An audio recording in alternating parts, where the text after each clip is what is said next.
მოკლედ ამ ტბას ჰქვია შავი თვალი რისების ქვეშ. ესე გამოიყურება.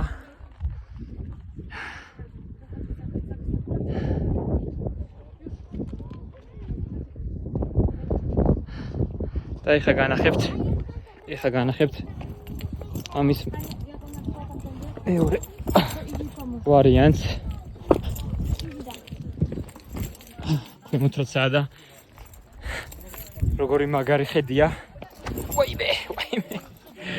დავიმტვერი. მოიცა.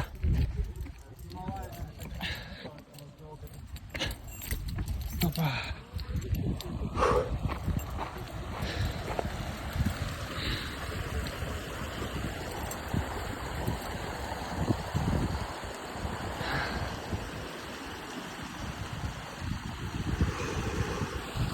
არის რაღაც სილამაზე ამაშიც.